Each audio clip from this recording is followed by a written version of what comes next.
arkadaşlar, kanalıma hoş geldiniz. Hayırlı Ramazanlar. Bugün size Ramazan'a özel bir tarif vereceğim. Hadi onda başlayalım. Yarım su bardağı süt koydum. Ayçiçek yağı, bar olsa zeytinyağı kullanın. 2 kaşık domates salçasını aldım. Bir domates salça, bir de biber salçası. Baharat olarak tuz, toz biber, kekik, nane, pul biber ve karabiber. Bunları güzelce karıştırıyorum.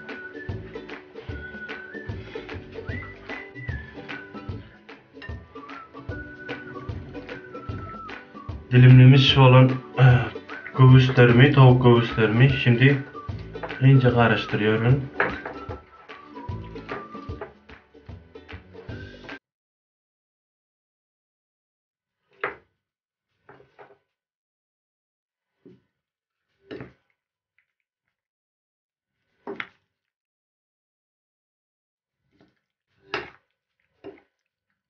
Eğer vaktiniz var olsa bu işlemeni bir gün öncesinden işlep, eğer vaktiniz yok olsa en az 6 saat önceden işlep dolaba atsanız streçlep daha güzel yumuşacık olur tavuklarımız.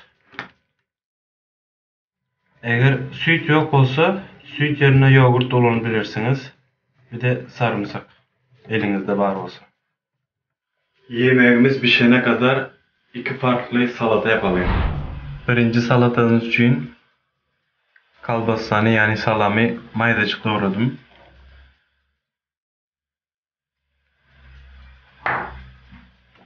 Salatalık, agures 2 tane.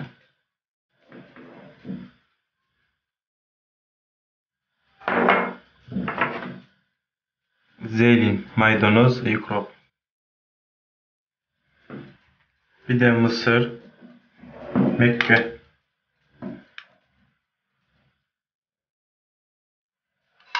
İsteğe bağlı karaburç. Karabiber yani. Bir de tuz.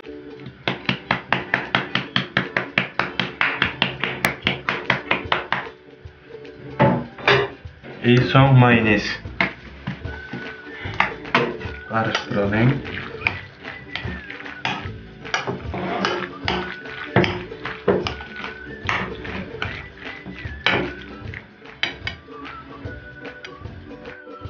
Üç tane patates tuzlu suda kaynatmana bırakıyorum. Kartoşka püremiz için. İkinci salata için kapyan biber bir tane de soğan. İkisini yağda kavuruyorum.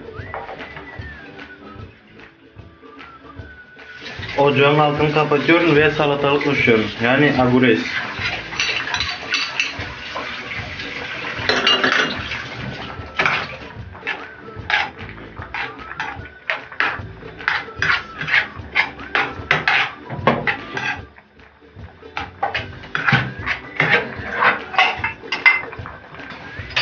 Maydanoz elince şu an karıştırıyorum.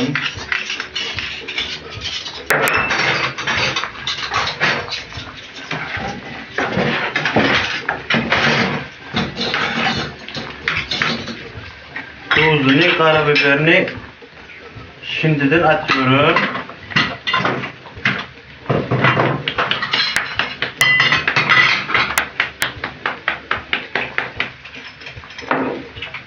Karıştırıyoruz.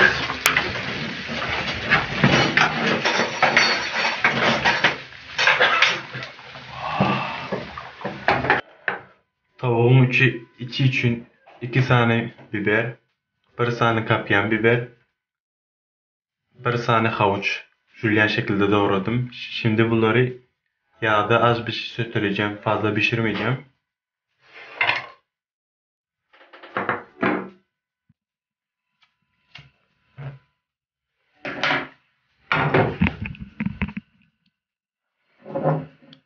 Az bir şey ayçiçek yağı gezdiriyorum.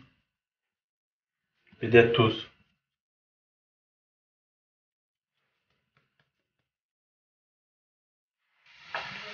iyice karıştırıyorum.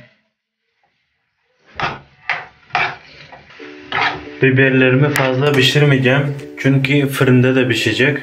O yüzden biberlerin ölmesini istemiyorum. Dostlar, bir gün tavuğumu dolapta beklettim.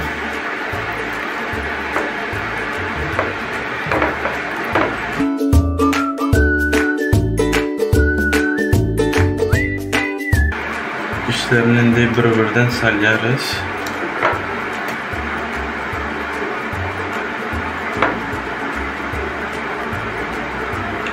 Şu şekilde.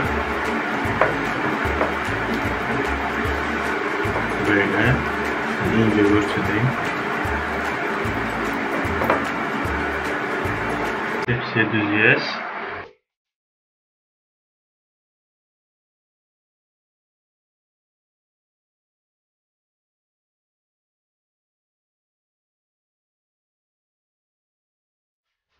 Dostlar, üzeri için sos kullanmadım. 2,5 bardak su kullanacağım. Çünkü tavukta yeteri kadar sos var.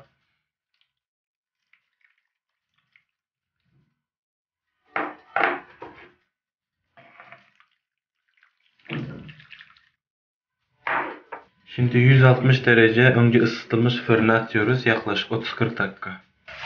Patatesim hazır. Yarım bardak süt koyuyorum.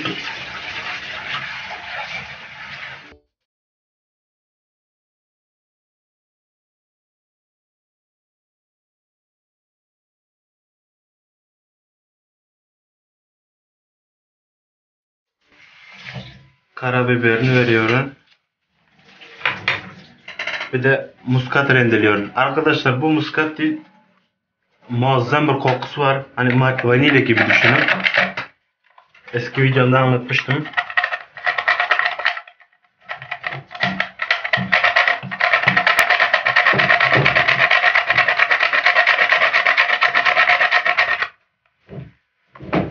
Yeter bu kadar. Tekrar karıştırıyorum.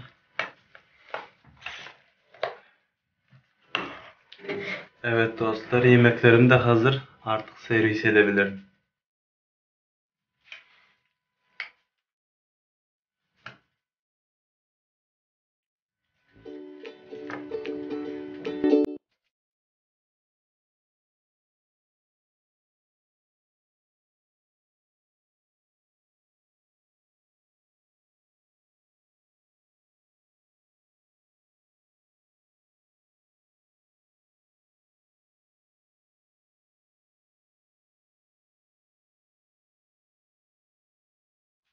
Evet, yemeğimiz de hazır arkadaşlar.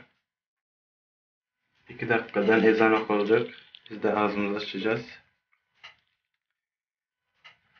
Beğenen olsanız videoyu yorum yazıp like atıp abone olmayı unutmayın. Evet arkadaşlar, videonun sonuna geldik. Eğer beğenen olsanız videoyu beğenip yorum yazıp abone olmayı unutmayın. İndiki videolarda görüşəncək, hoş sağ olun, hayırlı Ramazanlar.